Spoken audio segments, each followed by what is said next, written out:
Waves. We are coming at you with the next video. This video is going to be focused on 3 key components that I would use to help out Ryan Tannehill, the quarterback for the Miami Dolphins. It's a pretty exciting video that I've been working on this whole week. First of all, because I'm a huge Dolphins fan, and second of all, because these are techniques that we use at 3% Waves. These are techniques that are seen throughout all sports and could be used by any athlete. Today we're just basically focusing on one player individually, just so you can narrow it down and maybe see a little bit more of how it would work on a personal level. So it's very exciting for us to show you guys today these skills. We focused this whole week on what Ryan has been known to do in the past, or what he's not been known to do in the past, and how he got to this point in his career. He is going into his 5th year. Just a little background on him. He's been in the league for 4 years. He's been extremely inconsistent.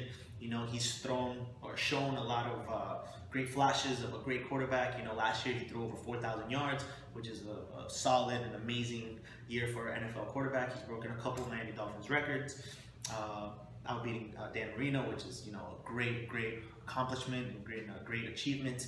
But he has done a lot of stuff that, you know, you wouldn't think, you know, an 8th overall pick would do. Somebody who got paid $77 million wouldn't do.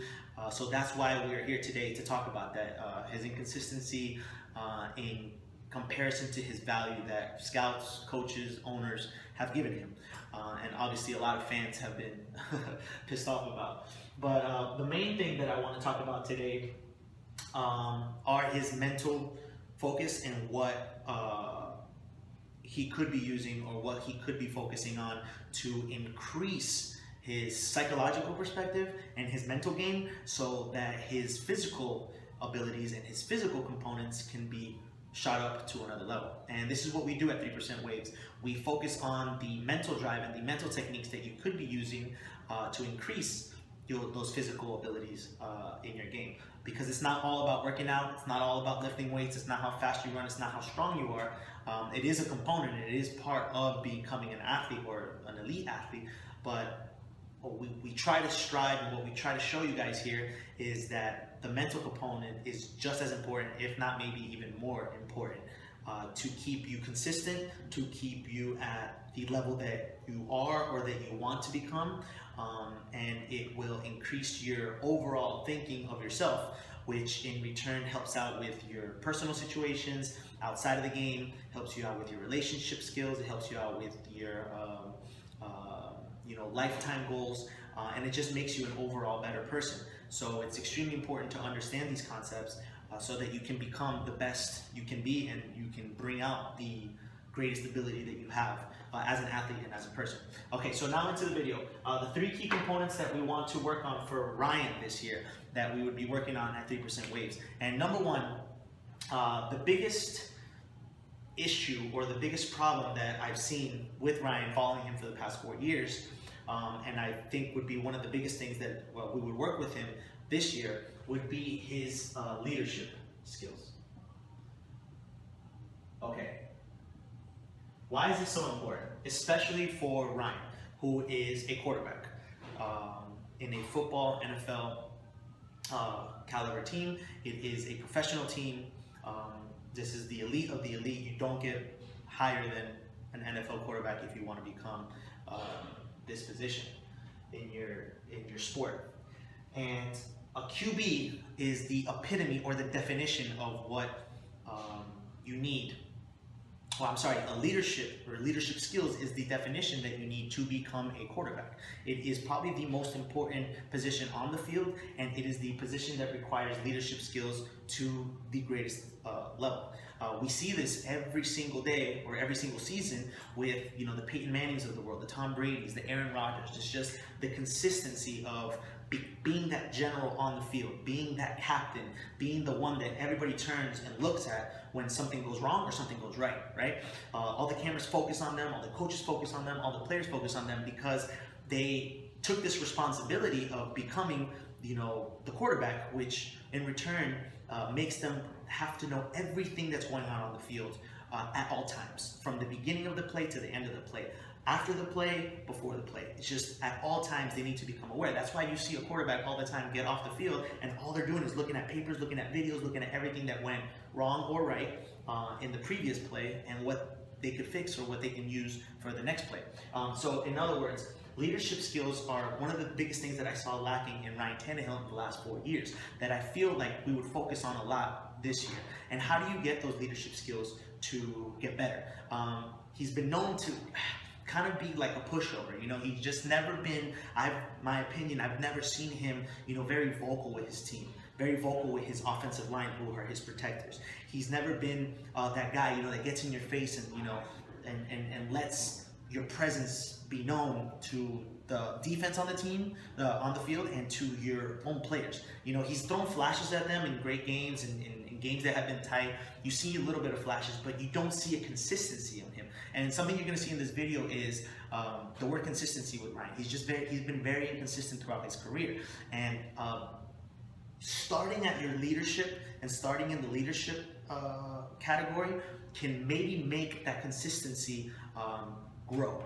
Maybe it could make him become this player that he should become or wants to become by increasing that leadership skills, by not becoming a pushover, voicing out his opinion way more. He looks like he's a smart guy. I've only seen, I don't know him personally, but I've seen him in interviews. I've seen, him play on the field, and he looks like when he does his stuff the right way, it doesn't look like it's an accident. It looked like he worked hard for it. It looked like he knew what he was doing. So having that confidence and having the leadership qualities that he needs will probably catapult him into that next level that he should become or that he was supposed to be worth or valued at.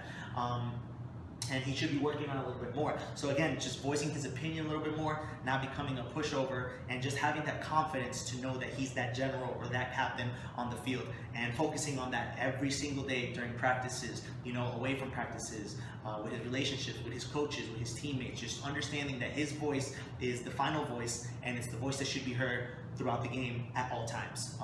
And if he increases that, I feel like he'll increase, a little bit of his physical abilities, and will reach, another level of his athletic abilities out on the field.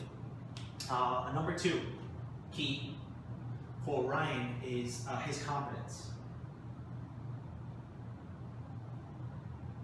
Okay, so another thing that we saw this whole week and in the last couple of years is Ryan's understanding of who he is as an athlete, who he is as a quarterback.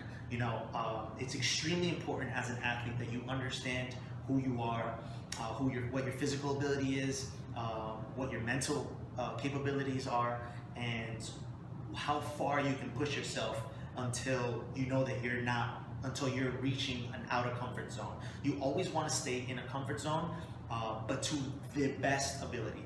You always want to set goals that are reachable. You always want to set skills that are reachable and increase them. Not saying not to increase them, but you need to always know where you're capable and what you're compatible with. Because if you don't, then you're going to be stepping outside of your zones, which in return can bring out the worst of you because you are not optimizing yourself, right? I don't want you to get confused, or I don't want anybody to get confused that this doesn't mean that that you're not supposed to push harder, you're not supposed to set higher goals. That's not what I'm saying at all. It's just understanding and being aware of who you are as an athlete is extremely important, so that you understand your capabilities and you can optimize them and increase them in increments, and you can bring them up little by little into another level. A great example is Ryan Tannehill has never been or hasn't been known to be a gunslinger. He's never been a guy who can throw a ball 80, 70 yards. He's never known for that. He wasn't known for that in the combine. He's never shown that in practices, and he's basically never shown that in the game, which is the complete opposite to Ben Roethlisberger. Ben Roethlisberger, since day one, we knew he can throw the ball 100 yards. Aaron Rodgers, the same thing. These guys have shown it consistently through practices, through their combines, through their games, and they know that. So when a time comes when that ball needs to be thrown that way or that far, they can do that at the drop of a hat. That's the problem with Ryan Tannehill. He's never been able to do that, yet maybe it's the coach's fault, maybe it's just the way the game rolls out, but there's been situations where he has to throw a ball really, really far, and he knows he can't throw it, yet he still tries to do it, and it either comes up really short or it literally goes completely out on the field, and it's just not even close to where he wanted it to be. So what happens in return? You start getting your wide receivers frustrated, you start getting yourself frustrated, you start getting your coaches frustrated, and you start doing things that are outside of your comfort zone, and then it makes you, it brings in a negative quality into your game, which won't allow you to do what you do normally at your best. It brings that down as well, because you start doubting yourself. You're like, man, if I can't throw that 80 yards and everybody's upset with me, I'm probably not even going to be able to throw this 20-yard pass, you know? Or the next play that I come up with, I'm already thinking about the play before, and I'm not at my normal level. So you're out of your calm, and you're out of your comfort, and you're out of your relaxation zone, which in return will affect which in return will affect your overall game. So being confident in your sport and in your abilities, your physical and your mental abilities, is extremely important, so that you can optimize your overall game and your overall performance.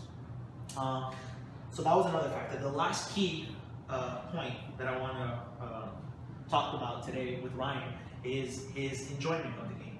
Now, I know this might seem cliche, and it might even seem a little, childish, but it's something that research has shown from the beginning of young athletes all the way up to professional athletes, that the more you enjoy the game and the more you understand the game and the more you're aware of the game, it puts you into the relaxed state that in return can put you in a zone that makes you your fullest potential, that increases your performance to the fullest potential.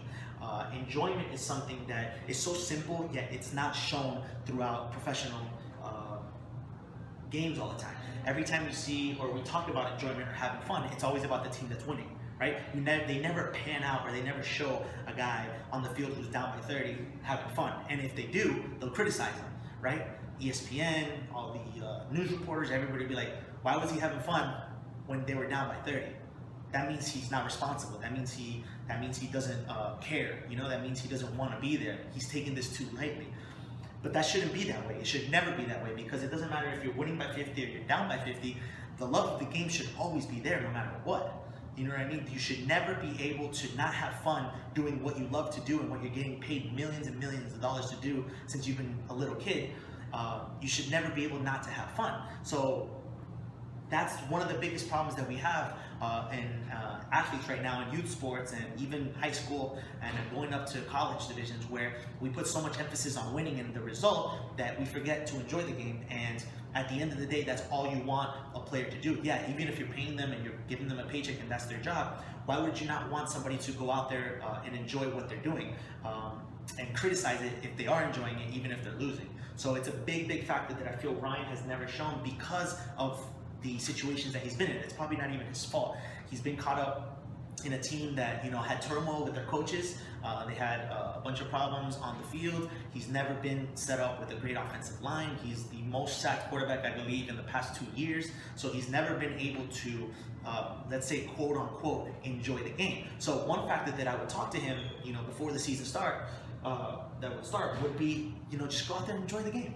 Go out, go back and remember those Texas A&M games when you were out on the field in college and you were enjoying yourself. You weren't getting paid to do that, and that's when you were a wide receiver turned quarterback, and that's when he was putting up numbers that in return, what did that make NFL scouts and NFL coaches do?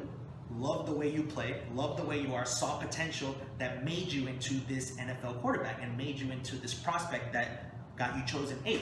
So go back to the past and go back into understanding that enjoying the game is so important that it will bring out the best in you. And even if it doesn't, you still showed with everything that you're doing right now, you still showed that you gave it your all, and there's nothing else you can do. At the end of the day, if he never goes to a playoff game, if he never does anything else, and he can get criticized forever when he retires, they'll go back and look at his numbers, they'll go back and look at what he did, and they'll realize, you know what, he really wasn't as great as we thought he would be, but he gave it his all. He gave everything that he had, and that's all you could ask for in a sport and as an athlete. And sometimes we get too caught up with the result and what should be happening and the value of that we put on these players and the value that we put on these athletes, when in return they should be trying to optimize their performance to their fullest level by just doing simple mental techniques and simple composure techniques that will make them that great athlete. So just to recap, I think he should be working a lot on his leadership, his confidence, and his enjoyment of the game. I feel with that trifecta, doing it little by little, practice to practice, day by day, it just will put you again into this relaxed state that will let you become comfortable and let you be in this comfort zone that allows you to think clearly and allows you to perform to your best ability, whether that's throwing the ball 100 yards or throwing the ball only 20 yards. It doesn't matter how much you can do, it's knowing how much you can do and using it as much as possible throughout the games. And I feel like with that, any athlete can be successful. So I hope you guys enjoyed this video. It's a very simple video. Hope you guys understood the concepts, and if you are watching this video, hope you guys apply this to your game. Please join or look at all our websites on Facebook, Instagram, everything that's going on right now on social media. We'd love for you guys to email us, talk to us about troubles that you guys are having or problems that you guys are having in your game, and we'd love to talk to you about it. All right, so hope to see you guys soon.